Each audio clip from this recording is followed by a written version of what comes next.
सबसे पहले तो डॉक्टर एसपी द्विवेदी साहब आपका कार्यक्रम में स्वागत है। बहुत बहुत धन्यवाद। और काफ़ी महत्वपूर्ण दिन है जब 8 जुलाई को वर्ल्ड एलर्जी डे के रूप में जाना जाता है।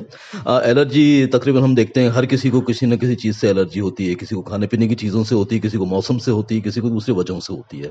इस दिन को मनाने के पीछे मकसद क्या है?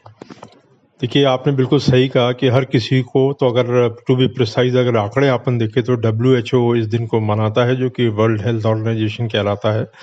तो आप ये समझ लीजिए कि 10 में से 4 व्यक्ति जो रहते हैं वो एलर्जी से पीड़ित रहते हैं। कई लोग कुदरत से इस बात के लिए नवाजे जाते हैं कि उनको एलर्जी नहीं होती, लेकिन कई अपने साथियों को हम देखते हैं कि जैसे ही मौसम बदलता है उनकी दुश्वारियां शुरू हो जाती हैं। मकसद केवल इतना ही है कि जो एलर्जी के मुख्य कारण है, जैसे कि कई लोगों को एलर्जिक राइनाइटिस होती है, नाक बहने लगती है, कई लोगों को ब्रोंकियल अस्थमा रहता है जो कि एलर्जी का एक पार्ट है, कई लोगों को स्किन की एलर्जी रहती है।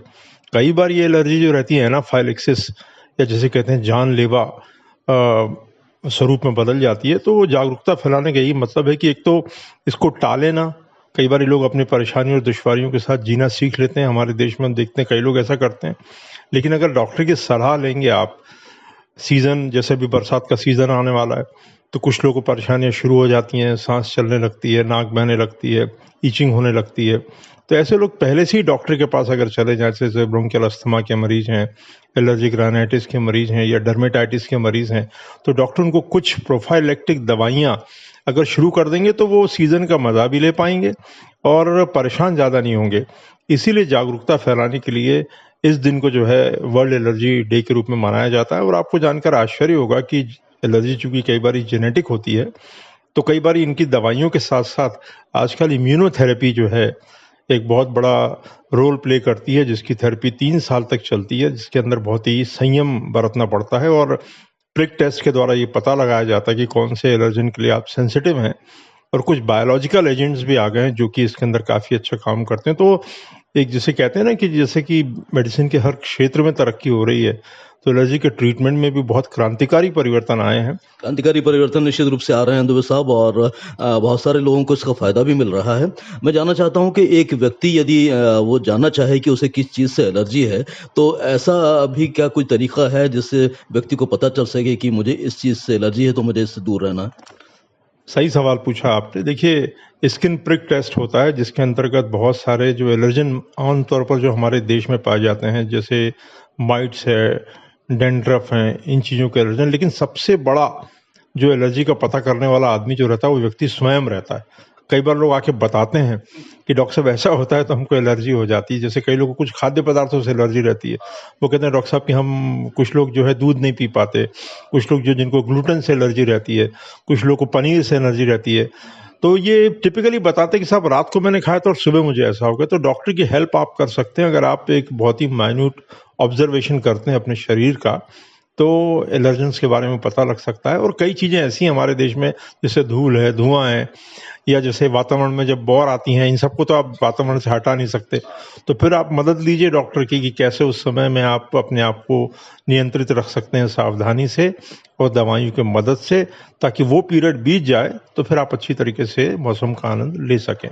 कुछ मनोवैज्ञानिक स्थितियाँ भी बनती हैं जब आदमी को लगता है कि मुझे किसी चीज़ की एलर्जी का मैं शिकार हो रहा हूँ, या फिर कई बार धारणा बना लेता है व्यक्ति कि मुझे इस चीज़ से एलर्जी है। सही कहा आपने। देखिए, जो भी चीज़ ऐसी रहती हैं जो हमको परेशान या वो खीज उत्पन्न करती हैं, तो निश्चित रूप से इससे व्यक्ति की साइकोलॉजी पर, जिसे कहते हैं ना क्वालिटी ऑफ लाइफ, और जो क्वालिटी डेज रहते हैं आपके, वो जो है बहुत सारे ख़राब होते हैं। WHO की सर्वे के अनुसार अगर देखा जाए, तो जिससे क्वालिटी ऑफ डेज ख़राब होते हैं, वो एलर्जिक डिसीज़ेज़ के कारण बहुत ज़्यादा ख़राब होते हैं पूरे विश्व में, और इससे आर्थिक नुकसान भी होता है और लोग निश्चित रूप से मानसिक रूप से परेशान होते हैं। लेकिन तो भी इसका उपाय यही है, जैसा मैंने आपको बताया, कि डिफरेंट मोडेलिटीज़ ऑफ ट्रीटमेंट आ गए हैं। कुछ जो रहते हैं वो तात्कालिक रहते हैं, कुछ जो रहते हैं लंबे समय तक दिए जाते हैं ताकि आपकी नेचर ही बदल जाए। और ऐसे उदाहरण हैं जिनको एलर्जी थी, जिन्होंने 3-3 साल की इम्यूनोथेरेपी ली और वो बिल्कुल अच्छे हो गए, उनका इम्यून सिस्टम बदल गया। तो जिसे कहते हैं ना, तत्परता से दत्तचित होकर एक विशेषज्ञ से सलाह लें, क्योंकि एलर्गोलॉजिस्ट एक नई विधा आ गई है जिसमें लोग एलर्जी का ही उपचार करते हैं। उनसे आप सलाह लें, सहयोग लें, तो मुझे लगता नहीं है कि जैसे डायबिटीज़, ब्लड प्रेशर के साथ आप जीवन गुजार सकते हैं, वो आपके दोस्त हैं। आप, नई परिभाषा आ गई है, ये आपकी बीमारियां नहीं, आपके दोस्त हैं, क्योंकि आपको अनुशासित रहना सिखाते हैं। ऐसी एलर्जी भी आपको अनुशासित कर देगी, तो आप जीवन का मजा ले पाएंगे। ये धारणा कहाँ तक सही है कि एलर्जी आपके साथ ताउम्र चलती है, इस पर बस नियंत्रण ही किया जा सकता है? देखिए, ये बिल्कुल ऐसा नहीं है। जैसे बोलते थे कि दमा दम के साथ जाएगा। अब आप देखते हैं हमारे देश के जो सबसे बड़े महानायक हैं, उनको दमा है, आज वो 85 साल की उम्र में सारे काम कर रहे हैं। तो ऐसा कुछ नहीं, मैंने आपको बताया ना, इनको अपना दोस्त बनाने की ज़रूरत है। तो आप पूरा जीवन बहुत ही अच्छी क्वालिटी ऑफ लाइफ के साथ बिता सकते हैं। तो ये सोच के परेशान होने की ज़रूरत नहीं है कि ये जीवन पर्यंत रहेगी। और ऐसे उदाहरण आए कि बच्चों को ब्रोंकियल अस्थमा था, लेकिन जब वो बड़े हुए तो वो ठीक हो गया। तो ऐसा कुछ नहीं है। एक पॉजिटिव एटीट्यूड रखकर आप अगर जिएंगे तो ये सब चीज़ें आपके साथ चलेंगी, आपकी सहयोगी बनकर, और आपको अनुशासित करेंगी। डॉक्टर साहब, आपने तो राष्ट्रीय और अंतर्राष्ट्रीय स्तर पर कई सेमिनार में, कई कार्यशालाओं में हिस्सा लिया है, जहाँ पर एलर्जी की भी बात होती है और आपके पेशे से जुड़ी हुई बातें भी होती हैं, जैसे ईएनटी आप स्पेशलिस्ट हैं। तो यहाँ इन मंचों पर आपने क्या देखा है कि एलर्जी को लेकर किस तरीके के तथ्य सामने आ रहे हैं?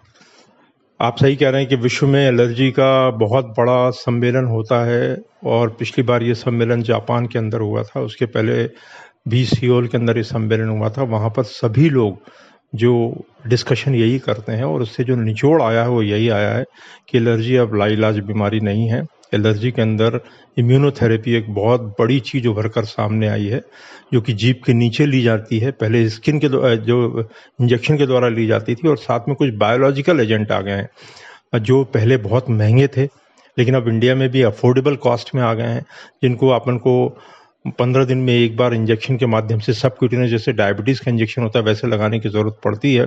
और बहुत सारे ऐसे इंस्ट्रूमेंट भी आ गए हैं जो आपके वातावरण को सुरक्षित रखते हैं और आपको एलर्जन के संपर्क में आने से रोकते हैं। तो ये सारी चीज़ें मदद के लिए, और इस पर बहुत ही, जिसे कहते हैं ना, कि वृहद स्तर पर कार्य चल रहा है। देश विदेश के लोग जुड़ते हैं, और ऐसे लोगों की ज़िंदगी जो है बेहतर और बेहतर होती चली जा रही है। तो इस बातचीत के माध्यम से आप विश्व एलर्जी दिवस पर अपनी तरफ से कुछ संदेश देना चाहते हैं, हमारे श्रोताओं को कोई निवेदन करना चाहते हैं? नहीं संजय जी, आप के माध्यम से मैं अपने श्रोताओं को यही कहना चाहूँगा कि एलर्जी को बीमारी ना समझे। एलर्जी को अपने साथ चलने वाला एक सिस्टम समझे। जैसे बहुत सारे लोग आपके साथ चलते हैं, आपके परिजन लोग चलते हैं, और उसको पॉजिटिव एटीट्यूड में लें और अपने जीवन को अनुशासित करें उसके अनुसार। तो मुझे लगता है कि जीवन में ऐसे बहुत सारे आपके आजू बाजू एग्जाम्पल मौजूद हैं जो सफलतापूर्वक अपना जीवन इनके साथ चला रहे हैं। तो आप भी इसमें सफल होंगे, और नई तकनीक और नई विधाएं जो मैंने आपको बताई, ये आपकी इसमें मदद करेंगी। और WHO का भी यही संदेश है, और आप को भी इसी के बारे में जागरूक होना है, ताकि आप इसके अच्छी तरीके से इसके साथ रह सकें। आपका जीवन एलर्जी के साथ भी सुखमय हो, ऐसी मेरी कामना है। डॉक्टर साहब, इतनी महत्वपूर्ण चर्चा आपने की, हमारे कार्यक्रम के लिए आपने इतना समय दिया, उसके लिए हम आपके बहुत बहुत आभारी हैं। Thank you so much. बहुत बहुत धन्यवाद।